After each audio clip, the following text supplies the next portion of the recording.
यहां से तो जाना ही पड़ता है। और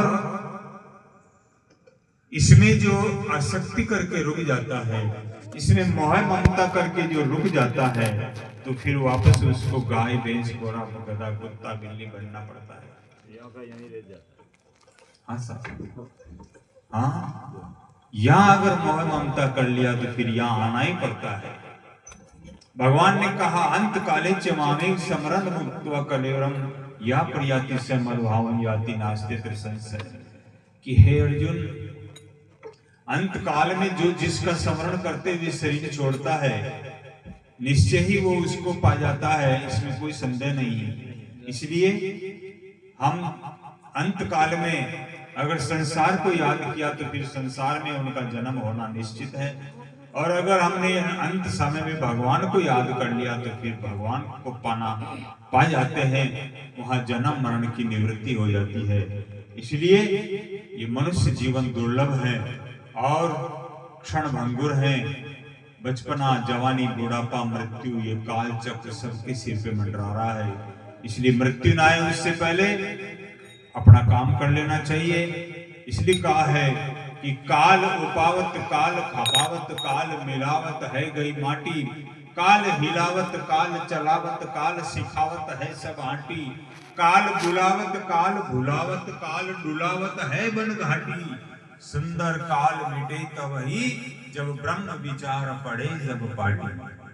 तो ये सत्संग ब्रह्म ज्ञान को सीखने की पाठशाला है, संसार इस भव सागर से तरने की पाठशाला है। यहाँ संसार से कैसे पार पाया जाता है, भव सागर को कैसे पार पाया जाता है, वो तरने की युक्ति ये महापुरुष बताते हैं। इसलिए आज हम बड़े सौभाग्यशाली हैं कि इस पावन सत्संग को सुनने का जो अवसर मिला, तो समझ लो कि हम बड़े सौभाग्यशाली हैं। और कैसे सुनना चाहिए सत्संग को? एक बार एक राजा के यहाँ एक नृत्य करने वाली नर्तकी, वो नृत्य कर रही थी।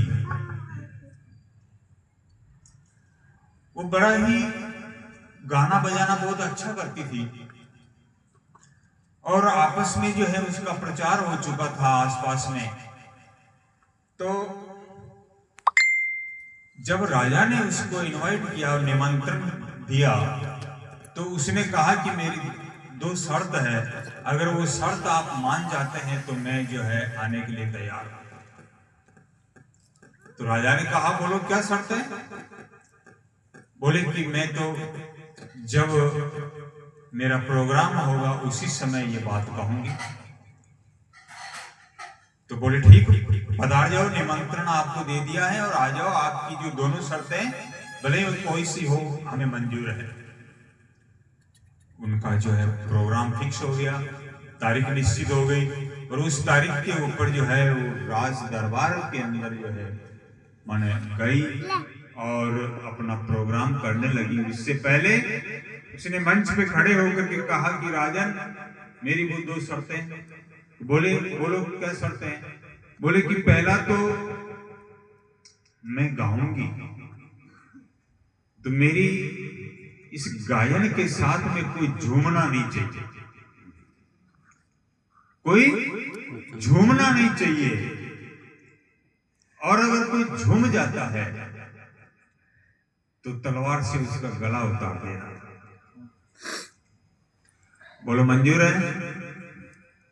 राजा ने सबको ऐलान कर दिया, सबको बता दिया भाई कोई झूमेगा नहीं, इस संगीत को सुन करके कोई झूमेगा नहीं, अगर झूम जाए तो फिर उसका गला काट दिया जाएगा, इसलिए सभी सचेत होकर के बैठना। और राजा ने कहा चलो तुम्हारा जो है संगीत शुरू करो। और वो नर्तकी जो है नाचती जाती है और गाती जाती है, बड़ी मधुर आवाज के साथ में गाती है, लेकिन सभी होश में बैठे हुए हैं कि कहीं हम हिल न जाएं, कहीं झूम न जाएं, नहीं तो फिर जान जा सकती है। इसलिए सभी सतर्क होकर के बैठे हैं और सुन रहे हैं। 11 बज गया, 12 बज गया, लेकिन सब जो चुपचाप सुन रहे हैं। लेकिन 12 बजे के बाद में जो उसने राग निकाला, वो राग ही ऐसा था, महापुरुष कहते हैं कि वो मलार राग में जब वो गाने लगी तो उनमें जो है एक आदमी झूमने लगा। उसको देख करके दूसरा, तीसरा, 4, 10, 12 लोग जो झूमने लग गए। और इधर जो नक्की तलवारें लेकर के खड़े थे वो आए। जैसे ही उनके पास में आए कि उस संगीतकार ने कहा कि रुक जाओ, रुक जाओ। जो मेरा संगीत सुन करके जो झूमे हैं वो खड़े हो जाओ और इधर लाइन में खड़े हो जाओ। वो बड़े कांपने लगेगा, अब क्या होगा, अब तो हमारी खैर नहीं। और वो जो 10-12 जो लोग जो हैं झूमे थे वो इधर साइड में आ गए। और फिर कहा कि जो नहीं झूमे हैं वो सभी खड़े हो जाओ और अपने अपने घर जाओ, क्योंकि जो मेरे संगीत को सुन करके जो नहीं झूमे वो सभी खड़े होकर के अपने अपने घर जाओ।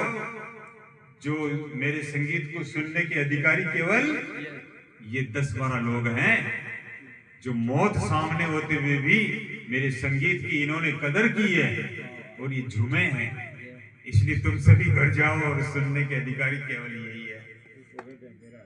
ऐसे ही जो सत्संग को, इन महापुरुषों की वाणी को सुनने के जो अधिकारी होते हैं वो एकाग्र चित्त होकर के सुनते हैं, एक एक शब्द को मोती समझ के हंस की तरह चुगते हैं। वही सत्संग के अधिकारी होते हैं, सुनने के अधिकारी होते हैं। प्रेमी सज्जनों, इसलिए आप बड़े प्रेम से श्रवण करते रहिए, इस दुर्लभ मनुष्य जीवन को सार्थक करते रहिए। ये जन्म मरण की जो बीमारी है वो केवल ऐसे महापुरुषों से ही मिटती है। दूसरा कोई गोली कैप्सूल ऐसा नहीं बना कि खाया और जन्म मरण की बीमारी मिट गई। ये बीमारी तो महापुरुषों के शब्द से ही मिटती है साहब। एक राजा की हथेली के अंदर जो एक छाला हो गया, वो छाला कभी बढ़ता है, कभी फूटता है, कभी बढ़ता है, कभी फूटता है, ठीक नहीं हो रहा है। और राजा की हथेली में हुआ है, साधारण आदमी की हथेली में नहीं। दुनिया भर की दवाइयां, दुनिया भर के मेडिकल, डॉक्टर, आयुर्वेद सभी से इलाज कराया, लेकिन वो इलाज जो है उसका हुआ नहीं। वो फोड़ा जो है बार बार फूटता है, फिर बढ़ता है, फिर फूटता है। राजा बड़े परेशान। एक दिन ऐसे हमारे ओम भारती जी महाराज जैसे जो है महात्मा पधारे और राजा को बड़ा उदास देखा, तो उन्होंने कहा कि राजन क्या बात है, बड़े उदास लगते हो, क्या कमी है तुम्हारे? तब राजा ने कहा, भाई मैं राजा हूं, मेरी किस बात की कमी हो सकती है? यहाँ सब कुछ अच्छा है, लेकिन एक बीमारी है मेरे हाथ में, जो फोड़ा है, ये कभी बढ़ता है, कभी फूटता है, ये ठीक नहीं हो रहा है। बाकी और मेरे कुछ भी कमी नहीं है, बस इसी की चिंता मुझे लगी रहती है।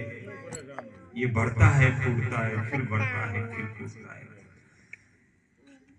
तो महात्मा ने उसका इलाज बता दिया। उन्होंने कहा कि राजन ऐसा करना, तेरा जो दरबार है इसकी छत के ऊपर जो है सुबह सुबह तुम दाने डालना, कबूतर आएंगे वो चुगेंगे, ऐसा करते रहना। और फिर जो है तुम मोती डालना, तो फिर हंस आएंगे, हंस वो मोती चुग करके जाएंगे। और ऐसा करते करते एक दिन कोई राजहंस आएगा और तुम मोती डालते रहना। और अपने दरवाजे से जिस हथेली के ऊपर जो छाला है, उस छाले के ऊपर मोती रख करके जंगले से हाथ बाहर रखना।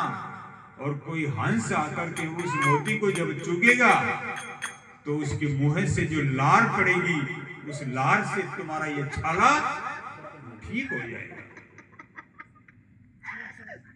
राजा ने दूसरे दिन से जो है छत के ऊपर दाना डालना प्रारंभ कर दिया। कबूतर आते, चुग जाते, चले जाते। फिर एक दिन जो है मोती डालना प्रारंभ किया। हंसों का टोला जा रहा था, उसने जब मोतियों को देखा तो वो नीचे उतरे और छत के ऊपर जो है मोती पड़े हुए थे, उनको चुगने लगे। रोज मोती डालते, चुप करके चले जाते। हंस भी जो है हमेशा वहां आ जाते और मोती चुप के चले जाते। एक दिन जो है उन्होंने सोचा कि आज अपने इस हथेली के ऊपर मोती रख करके जंगले से बाहर रखते हैं, और उसने हथेली के ऊपर मोती रख करके जंगले से हाथ को बाहर रखा और दूसरे सभी मोतियों को चुगते चुगते जब उस हथेली के ऊपर जो मोती था उसको कोई हंस, राजहंस चुगने के लिए आया, और जैसे ही उसने टांच मारी, उस टांच से उसके मुंह से लार गिरा, और लार गिरते ही वो फोड़ा फूट जाता है। लार गिरते ही वो धीरे धीरे जो समाप्त हो जाता है।